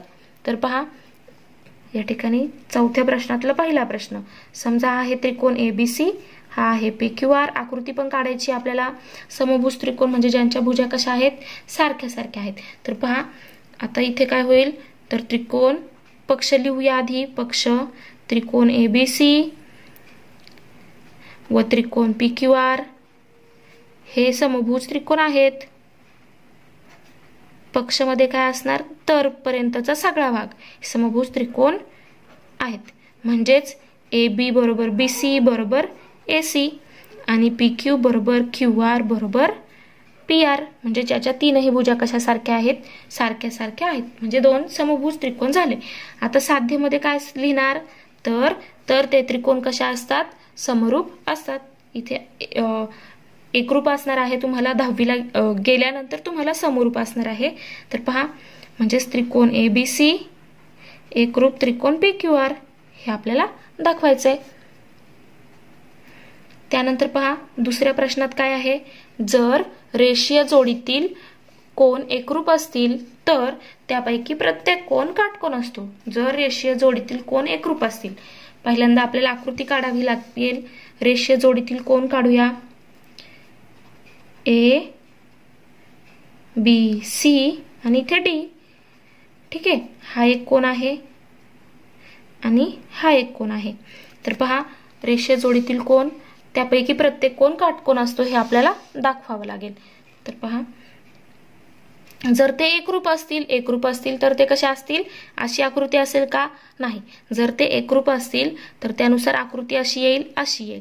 पहा A B C आणि इथे येईल D. एकरूप असतील तर दोघांची मापे कशी असतात सारखी असतात. तर पहा आपल्याला देताना दिलंय काय तर ते एकरूप असतील म्हणजे ही आकृती येईल का, नाही. तर ही आकृती येईल. ही काय होईल चुकीची होईल, ही आकृती येईल कारण हे कशा आहेत एकरूप आहेत. म्हणजे हा कोण आणि हा कोण कसा आहे सारखा आहे. म्हणजेच आकृती पक्षमध्ये काय लिहिणार, पक्षमध्ये जर पासून पुढचं कोण एकरूप आहेत इथपर्यंत लिहिणार. कोण ABC एकरूप कोण ABC एकरूप कोण ABD. आता साध्यमध्ये काय लिहायचं आपल्याला, साध्यमध्ये आपण काय दाखवणार, प्रत्येक कोण काय आहे काटकोन आहे. प्रत्येक कोण काटकोन असतो तर तो प्रत्येक कोण काटकोन असतो. म्हणजेच कोण ABC बरोबर कोण ABD बरोबर काय असणार आहे 90 अंश हे आपल्याला दाखवायचं आहे. म्हणजे हा आहे आपलं साध्य. काटकोन म्हणजे काय तर 90 अंश म्हणजेच काय आहे लंब आहे असं आपल्याला दाखवायचंय. त्यानंतर पहा पुढचा दिवस 7वा. तर 7व्या दिवसामध्ये काय घ्यायचंय पहा, वास्तव संख्या हे प्रकरण आहे. तर पहा त्याच्यामध्ये घटक दिलाय परिमेय संख्यांचे गुणधर्म. तर आपल्याला काय काय यायला हवं, क्षमता विधाने, बेरीज करता यायला हवी. त्यानंतर गुणाकार करता यायला हवा. तर पहा इथे काय आहे जरा आठवूया, खालील अपूर्णांकांच्या क्रिया करण्यासाठी रिकाम्या चौकटी भरा. तर रिकाम्या चौकटीत इथे काय लिहिणार आहोत आपण? इथे पहा, छेद समान आहे, मग वरती काय होईल आणि मध्ये वजाबाकीचं चिन्ह आहे म्हणजे वजाबाकी करायची आहे. तर छेद समान असल्यामुळे अंशांची आपण सरळ सरळ वजाबाकी करणार. म्हणजे 13 - 7 या ठिकाणी किती होईल? तर 6/8 किंवा याला 2 ने भागा. 2 ने भागल्यानंतर काय होईल? 3/4 हे एक उत्तर असेल किंवा 6/8 हे सुद्धा उत्तर असणार आहे. त्यानंतर पहा, इथे पुन्हा 3 छेद समान आहेत, वजाबाकी करायची आहे. तर 10 - 15 म्हणजे किती होतील? 15 - 10 करा म्हणजेच 5/3 आणि मोठ्याचं चिन्ह आहे वजा. 15चं चिन्ह कसं आहे? वजा चिन्ह आहे म्हणून वजा चिन्ह, वजा 5/3. त्यानंतर इथे पहा, तर इथे पहा आता इथे गुणाकार करायचा आहे. गुणाकार करताना इथे छेद वेगवेगळे आहेत. तर इथे काय करा? पहिल्यांदा 3 × 1 = 3, 3 × 2 = 6, 7 × 1 = 7, 7 × 2 = 14. जर भाग जात असेल तर देऊन घ्या. त्यानंतर पहा, तर इथे काय होईल? 2 × 2 किती होतील? तर 4. 4/1 म्हणजे 4. किंवा मग तुम्ही सोडवून पाहू शकता. कसं? डायरेक्ट 6 × 14 करा आणि 7 × 3 करा आणि पुन्हा भाग जात असेल तर भाग द्या. त्यानंतर पहा, इथे आता 20/9 / 10/3 असा असेल. भागाकार असेल, छेद वेगवेगळे आहेत. भागाकार असेल तर काय होतं? त्याचं गुणाकारात रूपांतर करताना हे काय होतात? उलटे होतात. म्हणजेच 20/9 गुणिले, भागाकाराच्या जागी गुणिले आलं आणि इथे 10/3च्या जागी काय होणार? 3/10 असं होणार. आता इथे भाग देऊन घ्या. पहा, 3 × 1 = 3, 3 × 3 = 9. त्यानंतर 10 × 1 = 10, 10 × 2 = 20 म्हणजेच किती आलं? 2 × 1 = 2 आणि 3 × 1 = 3, 2/3. त्यानंतर पहा पुढे काय सांगितले? महत्वाचे मुद्दे म्हणजे क्रमनिरपेक्षता म्हणजे बेरीज गुणाकार ह्या दोघांसाठीचे गुणधर्म आहेत. तर पहिलं काय असतं? बेरीज A + B करा किंवा B + A करा, सारखंच येतं. A × B करा किंवा B × A करा, सारखंच येतं. याला म्हटलं जातं क्रमनिरपेक्षता. त्यानंतर साहचर्य म्हणजे A + B घ्यायचं, त्यात C मिळवायचा. ते जे उत्तर येईल त्या उत्तरा एवढंच उत्तर कसलं येणार आहे? तर A + B + C यांचं येणार आहे. तसंच सेम इकडे आहे गुणाकारासाठी. त्यानंतर अविकारक म्हणजेच काय? तर A + 0 कुठल्याही परिमेय संख्येत आपण 0 मिळवला किंवा 0 + ती संख्या केली तर आपल्याला उत्तर Aच मिळणार आहे. किंवा गुणाकारामध्ये काय होतं? तर 1 ने गुणल्यानंतर तीच संख्या पुन्हा मिळते. त्यानंतर व्यस्त म्हणजे काय? तर बेरीज व्यस्त म्हणजे त्या संख्येच्या विरुद्ध संख्या कुठली असते? वजा A. + A वजा A बरोबर 0. त्यानंतर गुणाकारामध्ये व्यस्त संख्या असते 1/A. A ची व्यस्त संख्या असते 1/A किंवा 1/A ची व्यस्त संख्या असते 1, कारण त्यांचा गुणाकार किती येतो? 1 येतो. त्यानंतर पहा पुढे आपल्या पुढच्या पानावर काय दिलंय? दिवस आठवा. तर त्याच्यामध्ये दिवस आठवा, तर याच्यामध्ये आपल्याला काय दिलंय?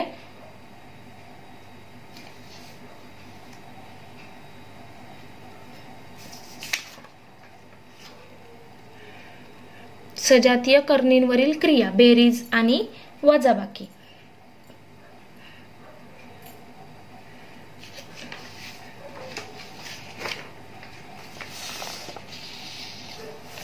पहा,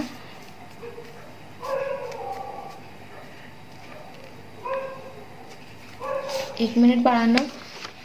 हे पेज आधी आहे 22, इथे स्वाध्याय आहे. मग त्यानंतर दिवस आठवा पाहायचा आहे. पहा, खालील प्रश्नांसाठी अचूक पर्याय निवडा. तर काय दिलंय? छेद समान आहेत 7/7.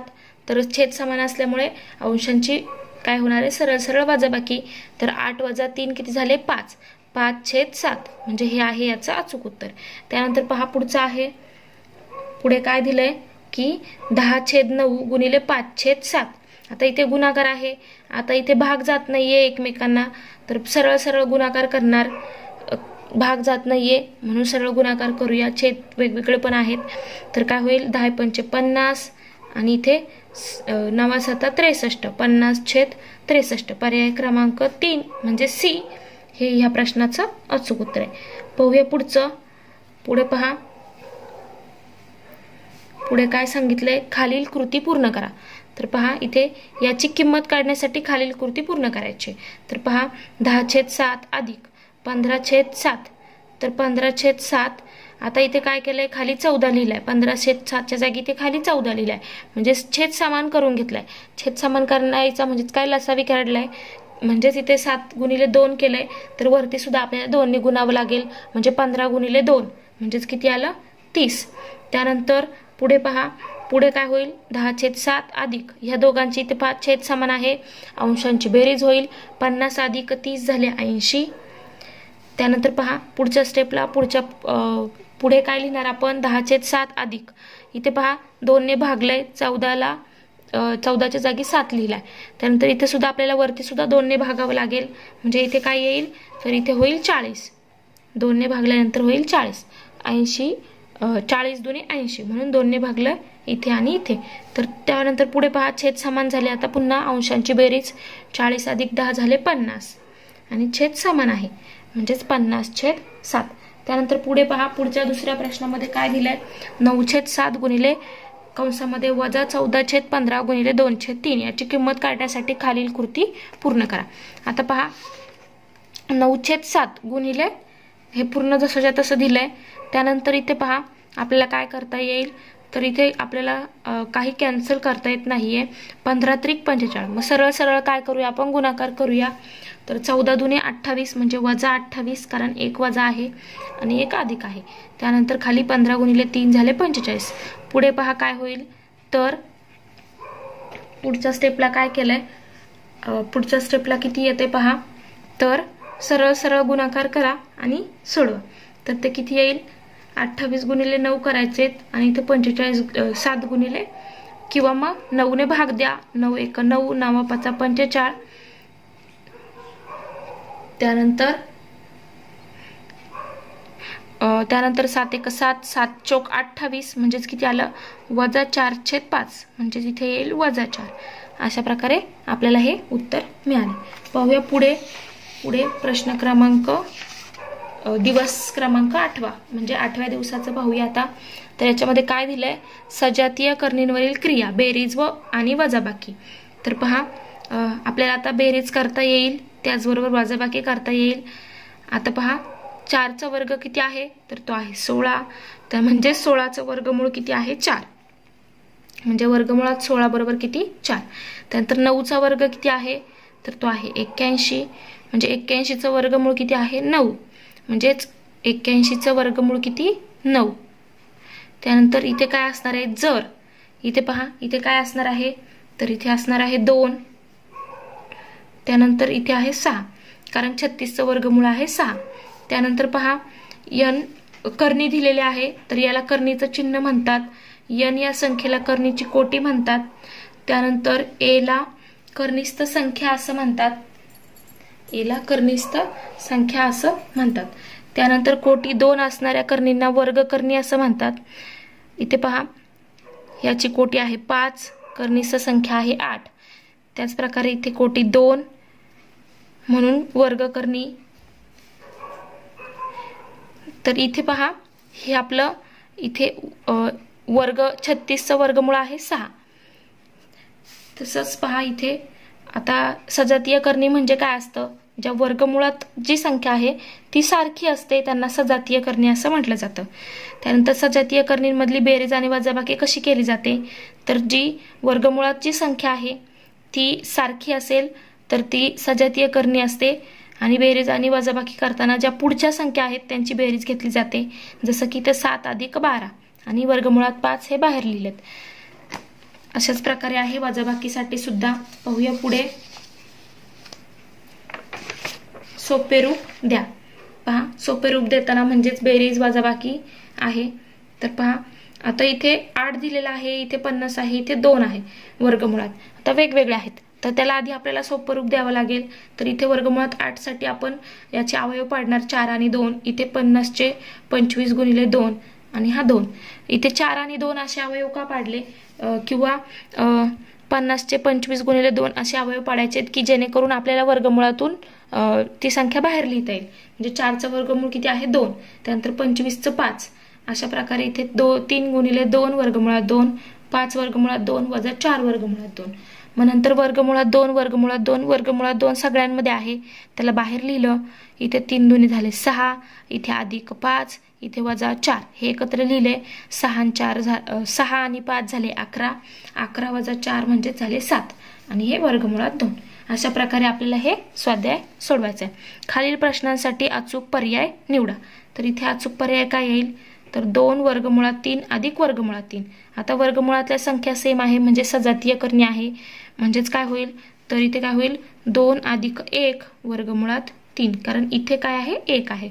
म्हणजेच काय होईल 3 वर्गमुळात 3. तर तो आहे पर्याय क्रमांक डी म्हणजेच 4. त्यानंतर पहा पुढे काय दिलंय 10 वर्गमुळात 5 वजा 4 वर्गमुळात 5.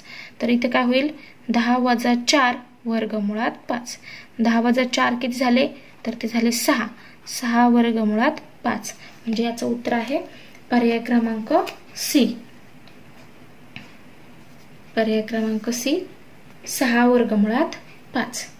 त्यानंतर पहा पुढे काय दिलेलं आहे की खालील उपप्रश्न सोडवा. खालील उपप्रश्न सोडवा. सोपे रूप द्यायचं आहे. तर पहा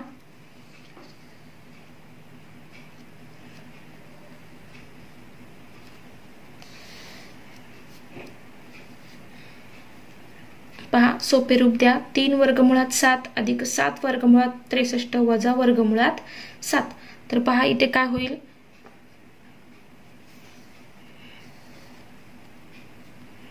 तर पहा सगळ्यात आधी आपण लिहून घेऊया 3 वर्गमुळात 7 अधिक 7 ह्या 63 अवयव पाडायचे. तर ते किती होतील 7 9 63 म्हणजे 9 गुणिले 7 वजा वर्गमुळात 7. आता पुढे पहा काय होईल तर ह्या 9चं वर्गमूळ बाहेर काढा म्हणजे 3 होतील. तर 3 वर्गमुळात 7 अधिक 7 गुणिले 3 वर्गमुळात 7 वजा वर्गमुळात 7. आता वर्गमुळात 7 सगळीकडे आहे तिन्हीमध्ये आहे तर ते एकत्र लिहूया. 3 इथे 7 त्रिक झाले 21 आणि इथे वजा 1 वर्गमुळात 7 म्हणजेच 7 21 आणि 3 झाले 24. 24 वजा 1 वर्गमुळात 7 म्हणजेच 23 वर्गमुळात 7 हे झाले याचं अचूक उत्तर. अशा प्रकारे सोडवायचंय. त्यानंतर पहा त्याच्यामध्ये दुसरा प्रश्न. दुसऱ्या प्रश्नात काय सांगितले पुन्हा सोपे रूप आहे. 7 वर्गमुळात 5 वजा 4 वर्गमुळात 5 अधिक वर्गमुळात 80. तर इथे पहा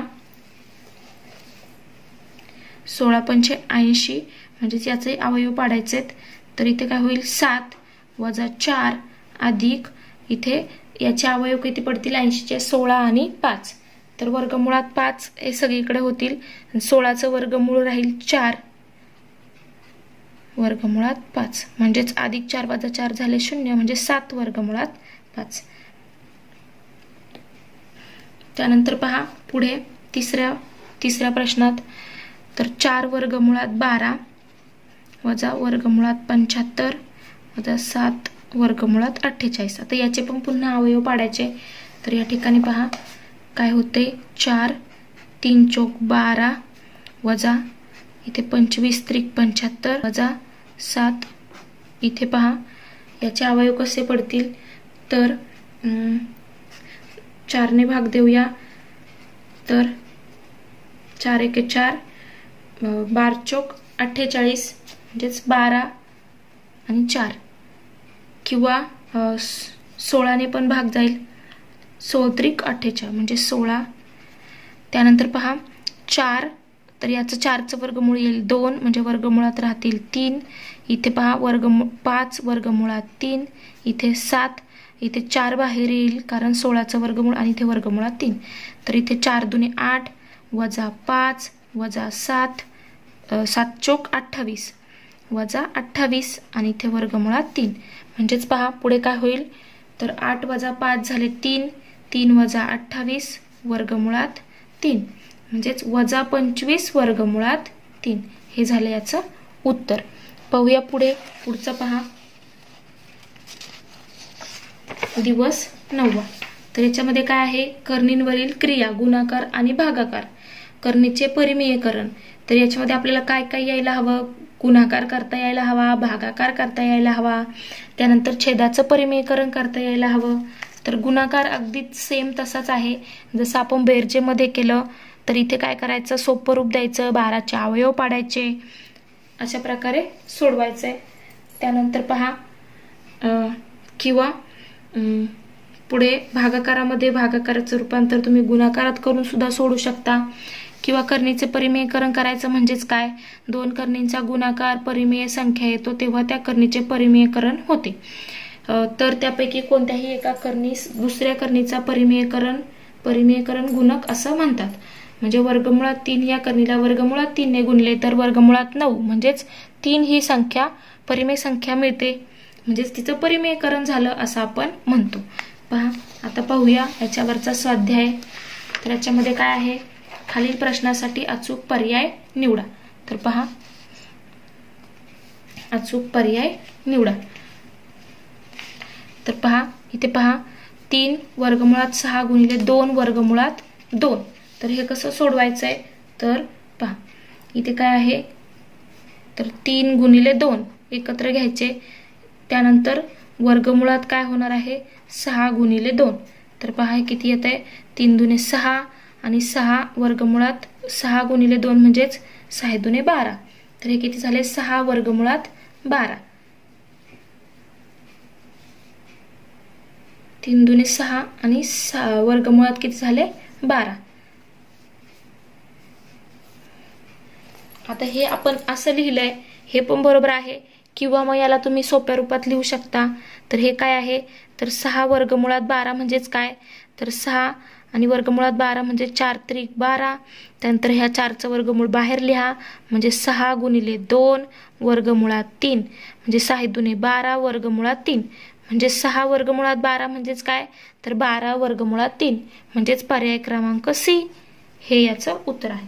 त्यानंतर इथे पहा 6 वर्गमुळात 12 भागिले 3 वर्गमुळात 6 म्हणजेच काय, तर हे म्हणजेच काय आहे 6 वर्गमुळात 12 भागिले 3 वर्गमुळात 6 म्हणजेच काय, हे कसं लिहिणार आपण, तर इथे 6/3 आणि वर्गमुळात काय लिहिणार 12/6. तर 3 1 3, 3 2 6, 6 1 6, 6 2 12 म्हणजेच 2 वर्गमुळात 2, 2 वर्गमुळात 2 हे याचं अचूक उत्तर आहे, पर्याय क्रमांक ए. त्यानंतर पहा खालील उपप्रश्न सोडवा. तर पहा असे आपल्याला 4 प्रश्न दिलेले आहेत, ते आता आपल्याला सोडवायचे आहेत. तर पहा कुठले कुठले येत आहेत. पहिला आहे 4 वर्गमुळात 15 गुणिले 3 वर्गमुळात 3. तर पहा 4 त्रिक 12 आणि वर्गमुळात 15 त्रिक 45 हे याचं उत्तर झालं. किंवा या 45ला 9 45 असं लिहा, म्हणजेच 12 कंसात 9 वर्गमुळात 9 गुणिले 5 म्हणजेच काय होईल 12 गुणिले 3 आणि वर्गमुळात 5 म्हणजेच 12 त्रिक 36, 36 वर्गमुळात 5 म्हणजे याचं उत्तर किती मिळालं आपल्याला 36 वर्गमुळात 5. त्यानंतर दुसरं पहा, दुसऱ्यामध्ये काय विचारले 8 वर्गमुळात 28 भागिले 2 वर्गमुळात 7 म्हणजेच 8 वर्गमुळात 28 भागिले 2 वर्गमुळात 7. तर पहा हे कसं होईल, तर 8/2 वर्गमुळात होईल 28 भागिले 7. तर 2 चौक 8, 7 1 7, 7 2 14, 7 त्रिक 21, 7 चौक 28 म्हणजेच हे येईल 4 वर्गमुळात 4. 4चं वर्गमूळ आहे 2 म्हणजेच 2 गुणिले 4 म्हणजेच त्याचं उत्तर आलं 8. म्हणजे याचं उत्तर मिळालं आपल्याला 8. त्यानंतर पाहूया पुढचा तिसरा सोपे रूप द्या. आता पहा हे आहे, तर याच्यामध्ये काय येईल, तर इथे यांचा गुणाकार आहे. तर पहा इथे सोडवूया आपण वर्गमुळात 5 अधिक वर्गमुळात 2, त्यानंतर वर्गमुळात 5 अधिक 3 वर्गमुळात 2. तर पहा हे सोडवल्यानंतर काय मिळतंय 5 वर्गमुळात 5 वर्गमुळात 5 गुणिले वर्गमुळात 5, त्यानंतर अधिक वर्गमुळात 5 गुणिले 3 वर्गमुळात 2, त्यानंतर अधिक वर्गमुळात 2 गुणिले 5 अधिक वर्गमुळात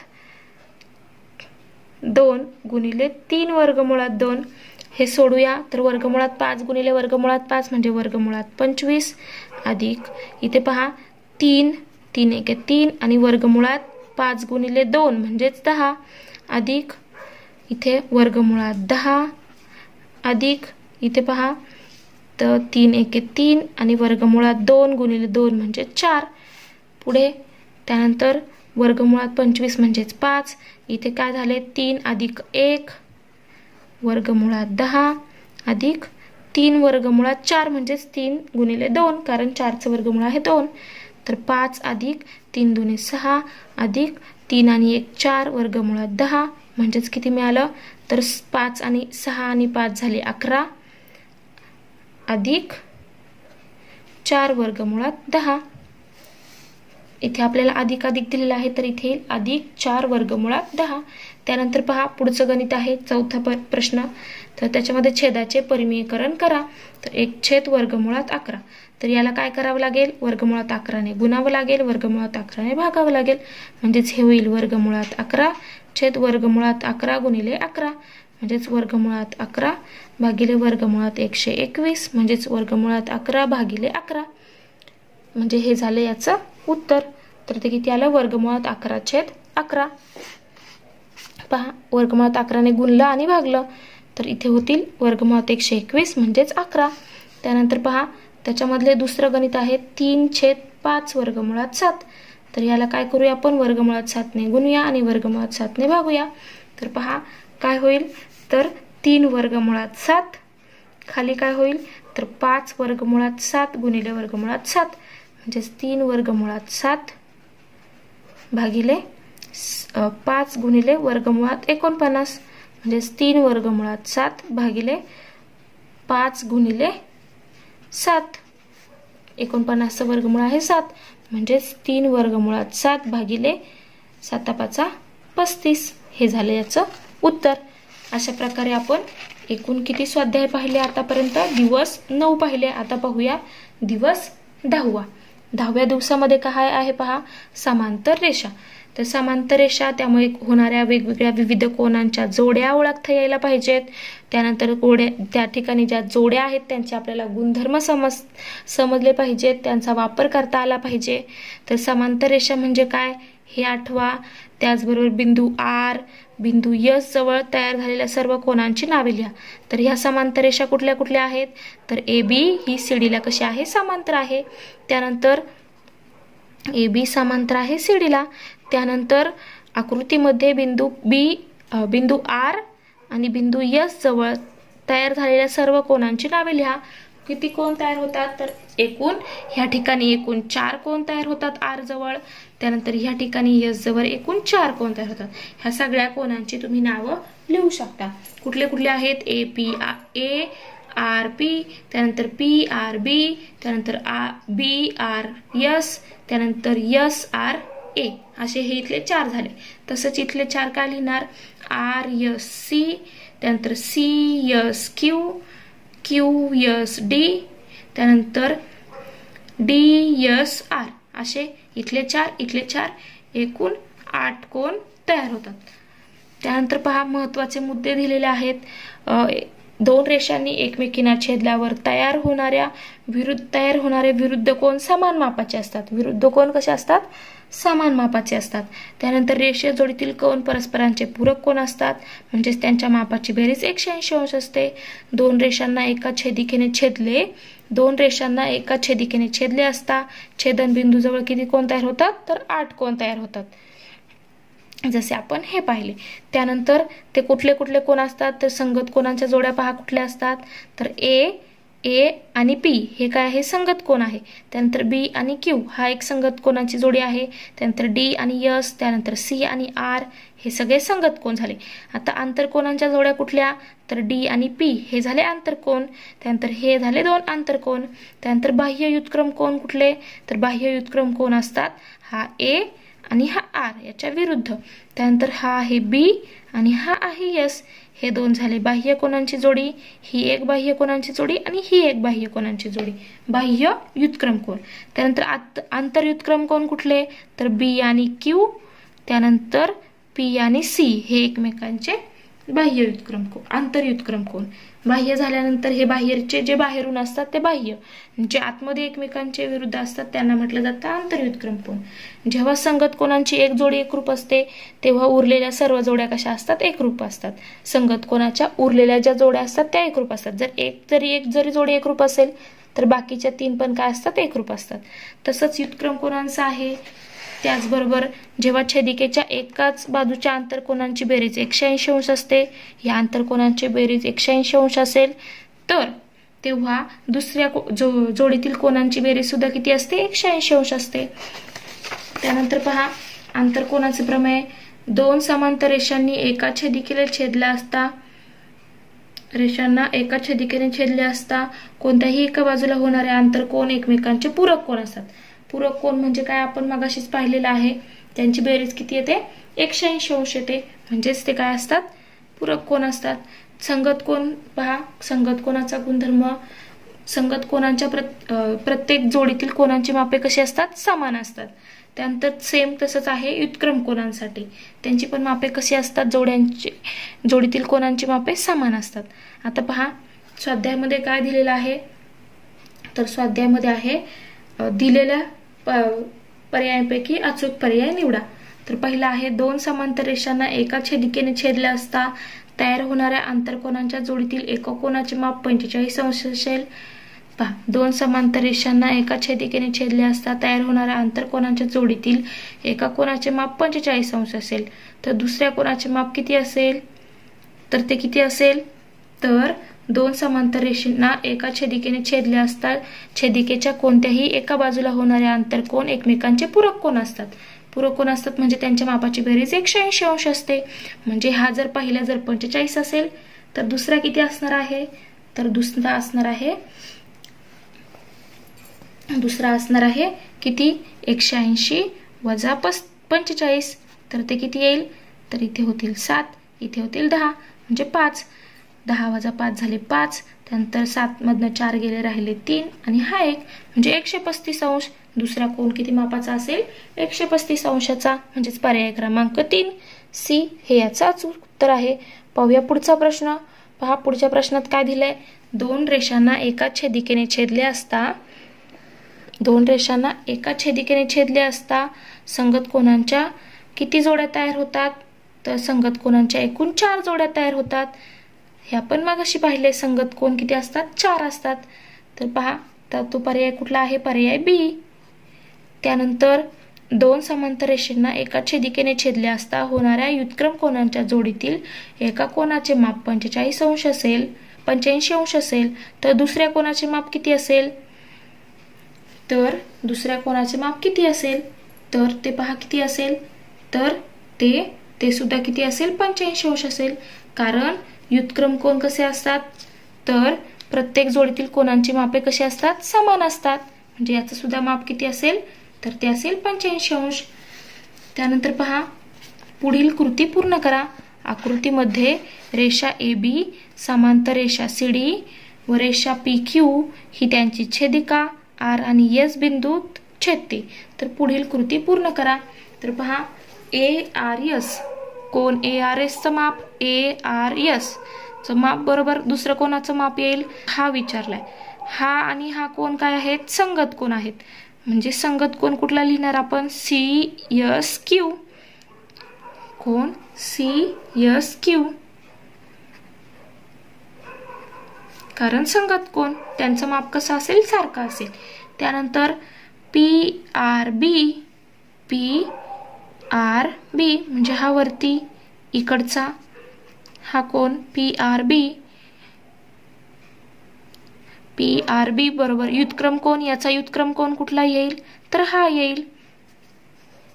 म्हणजेच हा याचा व्युत्क्रम कोन आहे. बाह्य व्युत्क्रम कोन म्हणजेच कोन CSQ याचा. पण हा बरोबर हा आहे आणि हा बरोबर हा आहे. म्हणजेच BRS बरोबर किती दिले आपल्याला? कोन जर BRS बरोबर 60 दिलाय तर RSD बरोबर किती? RSD बरोबर किती? हा किती दिलाय आपल्याला? 60 दिलाय. हे माप दिले आपल्याला 60. पण हे काय आहे? आंतरकोन आहे. आणि आंतरकोन कसे असतात? पूरक असतात. म्हणजे यांच्या मापाची बेरीज किती असते? 180 अंश. म्हणजे याचं माप किती मिळेल आपल्याला? 180 वजा 60 म्हणजेच किती मिळेल?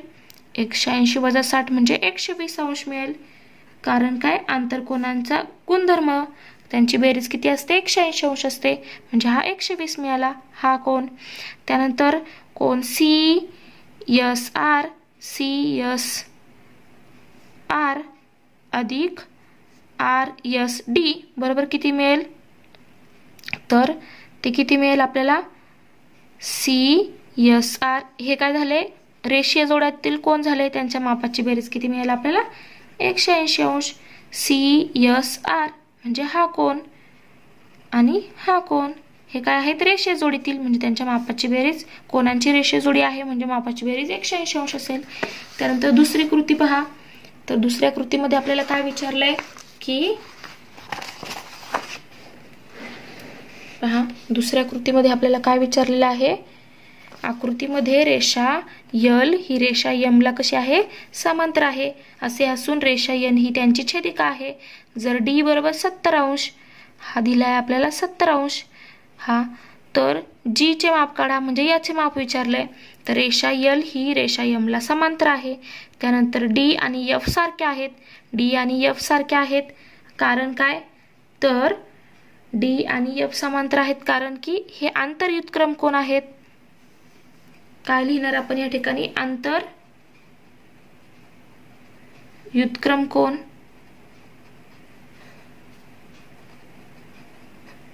आंतर युत्क्रम कोणांची जोडी हे सारखे आहेत. तर डी बरोबर 70 दिलाय म्हणजेच एफ बरोबर किती झालं? 70 अंश. एफ बरोबर झालाय 70 अंश.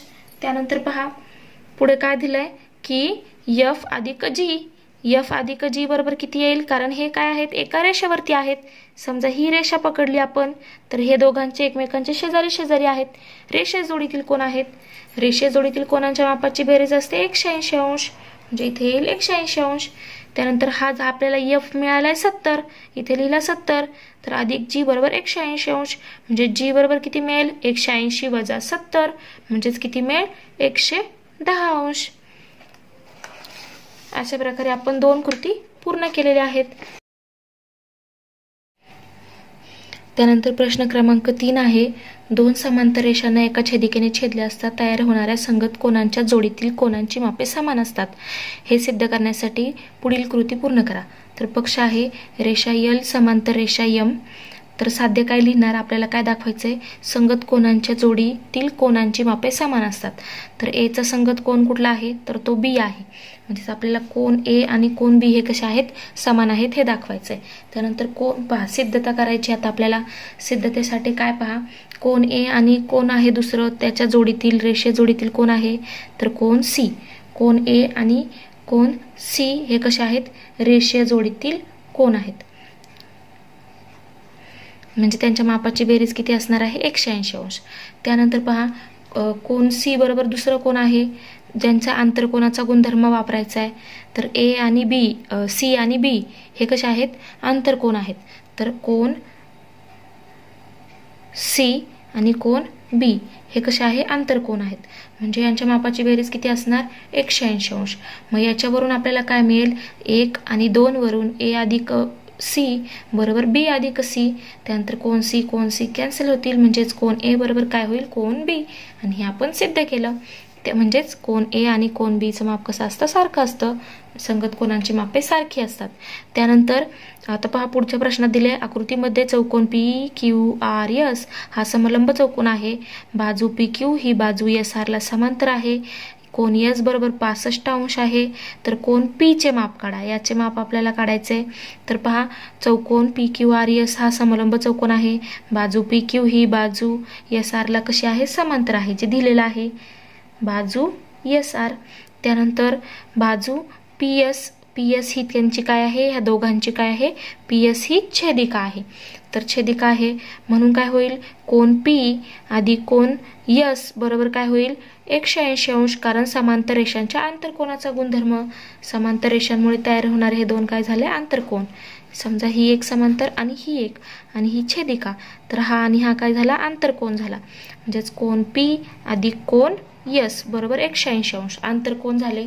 समांतर रेषांच्या आंतरकोनाच्या गुणधर्मानुसार त्यांची बेरीज 180 अंश असणार आहे. तर कोण एस आपल्याला दिलाय 65 अंश. 65 अंश हा 65 इकडे जाऊन वजा होईल. मग 180 वजा 65 तर ते झाले 115 अंश. म्हणजेच कोण पी किती मिळाला आपल्याला? 115 अंश. त्यानंतर पहा पुढचा प्रश्न क्रमांक 3. पुढील उपप्रश्न सोडवा. तर आकृतीमध्ये रेषा यल ही रेषा एम ला समांतर असून रेषा एन ही त्यांची छेदिका आहे. जर कोन सी बरोबर 50 अंश आहे तर कोन ए, कोन क्यू, कोन आर, कोन यस यांची मापं काढायची आहेत. हा काढायचा आहे, त्यानंतर हा काढायचा आहे, कोन यस काढायचा आहे, कोन आर काढायचा आहे, कोन क्यू काढायचा आहे आणि कोन ए काढायचा आहे. तर पहा, तर आपल्याला काय काय दिलेलं आहे त्यानुसार आता आपण सोडूया. तर पहा, सगळ्यात आधी पहा इथे कोन रेषा यल समांतर रेषा यम दिलेला आहे. त्यानंतर यन ही छेदिका आहे. कोन सी बरोबर दिलाय 50 अंश. कोन सी दिलाय 50 अंश. तर कोन सी आणि कोन हे कसे आहेत, सारखे असणार आहेत, कारण ते काय आहेत, विरुद्ध कोन. विरुद्ध कोनांची मापे कशी असतात, सारखे असतात. म्हणून कोन ए बरोबर किती मिळालं, 50 अंश. ए काढायचा होता तो मिळाला 50 अंश. त्यानंतर आपल्याला काढायचा आहे कोन क्यू. तर कोन सी आणि कोन क्यू कडे पहा, तर हे काय आहेत, आंतरकोन आहेत. म्हणून कोन सी अधिक कोन क्यू बरोबर 180 अंश असणार आहे, कारण आंतरकोनांचा गुणधर्म, समांतर रेषांच्या आंतरकोनांचा गुणधर्म, त्यानुसार यांच्या मापाची बेरीज 180 अंश. कोन सी किती आहे, तर तो आहे 50 अंश. कोन सी आपल्याला दिलेला आहे 50 अंश, तर तो इकडे जाऊन काय होईल, वजा होईल. 180 वजा 50 म्हणजेच कोन क्यू मिळाला आपल्याला 130 अंश. तर कोन क्यू बरोबर 130 अंश. कोन क्यू बरोबर 130 अंश मिळालं. त्यानंतर पहा, कोन क्यू 130 झाला. आता आपल्याला कोन आर काढायचा आहे. तर कोन आर पहा कुठे आहे, तर कोन आर इथे आहे. कोन क्यू काढलेला आहे. क्यू आणि आर काय आहेत, तर रेषीय जोडीतील कोन आहेत. तर क्यू आपण दोन प्रकारे सोडू शकतो कोन क्यू साठी. तर कोन क्यू व कोन आर हे काय आहेत, रेषीय जोडीतील किंवा रेषीय जोडीतील असतील म्हणजेच काय, त्यांच्या मापाची बेरीज 180 अंश. म्हणजेच कोन क्यू किती मिळालंय, 130 अंश. म्हणजेच कोन आर बरोबर 180 वजा 130 म्हणजेच कोन आर बरोबर 50 अंश. किंवा कोन आर आणि कोन सी कसे आहेत, एकमेकांचे संगत कोन आहेत. कोन सी एकरूप कोन आर, कारण काय, संगत आहेत म्हणजे त्यांची मापं कशी असणार, सारखी असणार. म्हणजेच कोन आर बरोबर किती, 50 अंश, कारण सी किती दिला आहे आपल्याला, 50 अंश. त्यानंतर पहा, कोन आर काढला. कोन आर आणि यस हे कसे आहेत, आर व कोन यस हे काय आहेत, रेषीय जोडीतील आहेत. म्हणजेच कोन आर अधिक कोन यस बरोबर 180 अंश. 180 अंश म्हणजेच काय, तर कोन यस बरोबर काय मिळेल, 180 वजा कोन आर किती मिळाला, 50 म्हणजेच कोन यस बरोबर 130 अंश. किंवा याच्यासाठी अजून एक मेथड काय वापरू शकतो, ही याची एक मेथड, ही दुसरी मेथड. तसंच ही याची एक मेथड, याची दुसरी मेथड काय वापरू शकतो आपण, तर आपण वापरू शकतो कोन क्यू आणि कोन यस हे एकमेकांचे विरुद्ध कोन आहेत. क्यू व यस विरुद्ध कोन. विरुद्ध म्हणजे त्यांची मापं कशी असणार, सारखी असणार. तर ते किती आहेत, 130 अंश. म्हणजेच कोन यस आपल्याला 130 अंश. म्हणजेच कोन क्यू आणि कोन यस हे विरुद्ध आहेत, म्हणून त्यांची मापं कशी मिळतील, सारखी मिळतील. त्यानंतर त्यातला दुसरा प्रश्न सोडूया. पहा, दुसऱ्या प्रश्नामध्ये काय सांगितलंय, रेषा पी समांतर रेषा क्यू असून रेषा आर ही त्यांची काय आहे, छेदिका असल्यास आकृतीमध्ये दिलेल्या माहितीवरून एक्स ची किंमत काढा. आता आपल्याला एक्स ची किंमत काढायची आहे. तर इथे पहा, पी आणि क्यू कसे आहेत, समांतर आहेत. ह्या दोन रेषा एकमेकींना समांतर आहेत. पहा, अशा प्रकारे आहे, ही पी आहे, ही क्यू आहे. त्यानंतर ही उभी जी आहे ती रेषा आर आहे, ही त्यांना काय आहे, छेदिका आहे. ही पी आहे आणि ही क्यू आहे. तर पहा, इथे काय होतंय, 3x अधिक 12 आणि इथे आहे 120 अंश. तर हे काय झाले, हे आंतरयुत्क्रम कोन आहेत एकमेकांचे, आंतरयुत्क्रम कोन. आणि आपल्याला काय माहिती आहे, युत्क्रम कोनांची मापे कशी असतात, सारखी असतात. म्हणून हे माप आणि हे माप कसं असेल, सारखं असणार आहे. आंतरयुत्क्रम कोन आपल्याला माहिती आहे, युत्क्रम कोनांची मापे समान असतात, म्हणजे हे दोन्ही सारखे असणार. 3x अधिक 12 बरोबर किती असणार, 120 अंश. आता हे सोडूया, यातून आपल्याला x मिळेल. तर 120 वजा 12 म्हणजेच 108.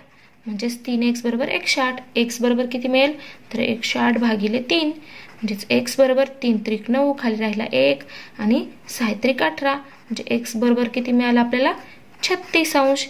अशा प्रकारे आपण x ची किंमत काढली। हे व्युत्क्रम कोनांचा गुणधर्म वापरून अशा प्रकारे आपण दिवस 10व्या पर्यंत सगळे दिवसांचे जे स्वाध्याय आहेत ते अतिशय व्यवस्थितपणे सोडवलेले आहेत। अशाच प्रकारच्या बाकीच्याही तुम्हाला सर्व विषयांचे जे काही स्वाध्याय आहेत त्याच्याही व्हिडिओ लवकरच मिळतील। त्यासाठी आपल्या चॅनलला सबस्क्राइब करा, लाईक करा, जास्तीत जास्त शेअर करा आणि शेवटपर्यंत व्हिडिओ पाहिल्याबद्दल थँक यू।